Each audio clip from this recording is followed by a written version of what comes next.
सियाराम मित्रों, क्या आपने कभी ये ध्यान दिया है कि दुनिया भर में जो भूकंप आते हैं वो या तो पूर्णिमा, अमावस्या या किसी ग्रहण पर ही क्यों आते हैं? लोग कहते हैं कि चंद्रमा का हमारे मन मस्तिष्क पर क्या प्रभाव पड़ता है।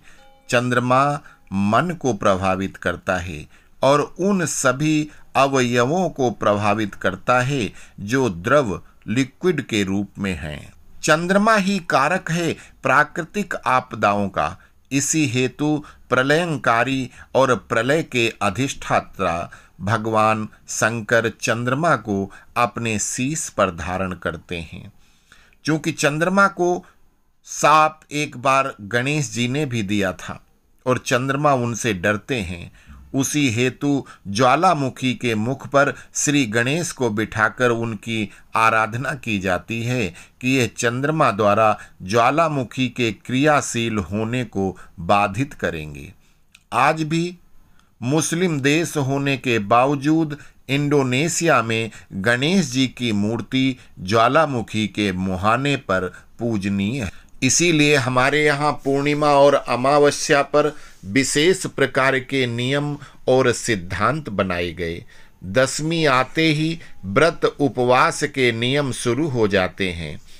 एकादशी, द्वादशी, त्रयोदशी, चतुर्दशी तक विभिन्न प्रकार के नियम कानून बनाए गए जिससे मनुष्य स्वस्थ रह सकें। एकादशी पर चावल नहीं खाना। चावल जल में ही पैदा होता है और जल में ही पकता है। चावल चंद्रमा की किरणों को किस प्रकार अवशोषित कर उससे प्रभावित रहता है और चंद्रमा के किस दिन किस कोण से प्रभावित होगा, हमारे ऋषि मुनियों को यह पहले ही ज्ञात था। इसी हेतु उन्होंने डरवा कर भय से अर्थात तरह तरह के उसमें कथा कहानी जोड़कर उससे विमुख करवाया, क्योंकि ये मन को प्रभावित करेगा और फिर चंचल मन भगवान के ध्यान में नहीं लगेगा और मूल उद्देश्य की प्राप्ति से वंचित रह जाएगा। चंद्रमा की किरणें समुद्र में ज्वार भाटा का कारण बनती हैं। पृथ्वी के अंदर उपस्थित द्रव रूप में जो कुछ भी है, चाहे लोहा, तांबा या कोई भी मेटल के साथ साथ पत्थरों के एग्मा तक संचालन चंद्रमा के गुरुत्वाकर्षण के द्वारा ही होता है। अगर चंद्रमा न हो तो पृथ्वी का संतुलन बिगड़ जाएगा। पृथ्वी की समस्त औषधियां और वनस्पतियां इसी से पुष्ट होती हैं।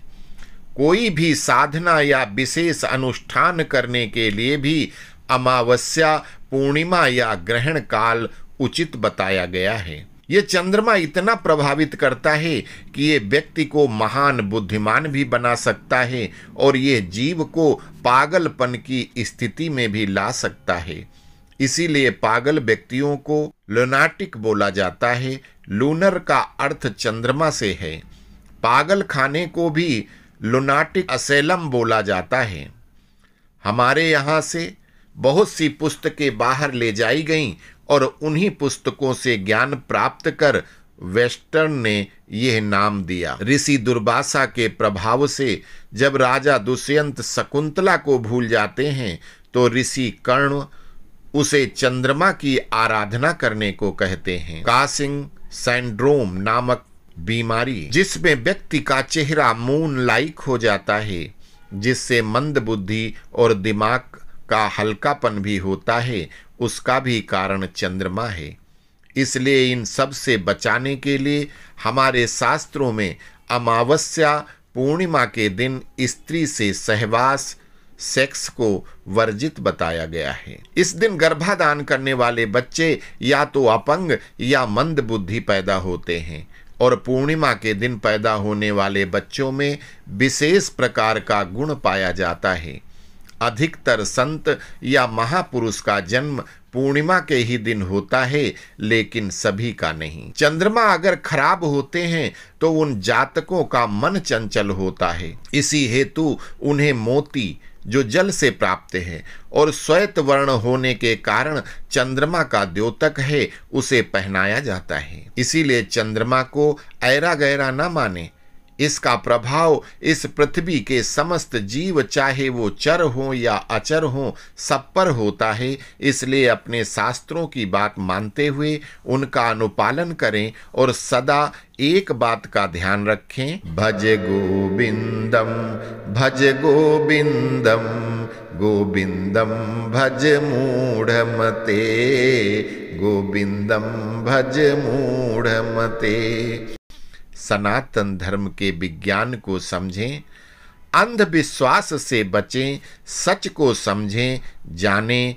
जय सिया राम।